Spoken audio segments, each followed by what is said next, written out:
Hey guys, most of you are wondering how are these flashcards going to apply to the paper ACT versus the new digital SAT?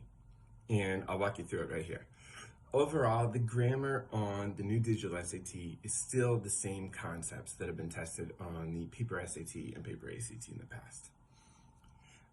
Some of the flashcards contain test-taking techniques that are based on taking a paper test. That does not mean they don't apply to the digital SAT though, and I'll show you how. Cards 14, 15, 16, 17, 18, 19, and 20. They give you very explicit paper-based techniques for how to think through these grammar questions. They're not irrelevant to the digital SAT though, and I'll tell you how. They involve ways of thinking through the question, which when you take it paper-based, you're marking your steps of thought through the question on paper with your pen or pencil. But actually when you take the digital SAT, you want to be thinking through these steps even though you're not writing down each step on paper. So our recommendation is still memorize these techniques. If you happen to end up taking the paper ACT, great, you're going to use them exactly as the cards say.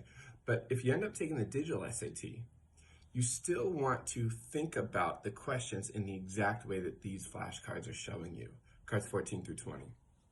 So to give you an example, we recommend instead of crossing out the entire answer at once, like putting an X through A or C, like a lot of students do, or putting lines through the entire answer, as a lot of students do as well, our recommendation is to find the exact part of the answer that makes it wrong and only cross out that part.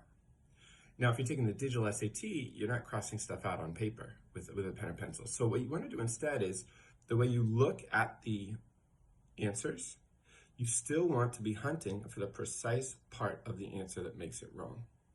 And for example, what that does for you is when you find the exact part that makes an answer wrong, you might realize 2 or even 3 of the answers have that exact mistake. And so just in a moment, you can see why all 3 or 2 of those answers are wrong. So when you're hunting for the exact part of the answer that makes it wrong, you are refining your thinking to something more precise to hone in on the exact part that makes it wrong and why that is the part that makes it wrong. It's a more precise way to think through answers. And before students come across this, before we get to teach them or before they learn it from memorizing our flashcards, what they often fall into is getting rid of an entire answer at once based on just sort of an overarching feeling of I like this or I don't like it. And we want to get your thinking more precise to find the exact part of the answer that might make it wrong and why. So even if you're taking the digital SAT, thinking in this way of hunting for the precise part of the answer that makes it wrong will make your thinking sharper, more specific, more precise, as I keep saying. So when you get to cards 14 through 20, if you're taking the digital SAT, memorize them anyway, and try to think through the questions, the grammar questions in the digital SAT in the same way that those cards are showing you, even if you can't make the exact mark with your pen or pencil when you're taking the digital test. Hope that makes sense.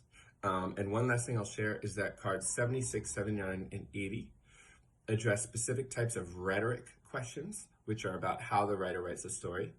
And those particular types of rhetoric questions, which are if the writer were to delete, what would be lost? If the writer deleted a part of the sentence or passage, what would we lose? That one is no longer on the digital SAT. It is still on the paper SAT, if you happen to be seeing this video in November or December of 2023, which is right now.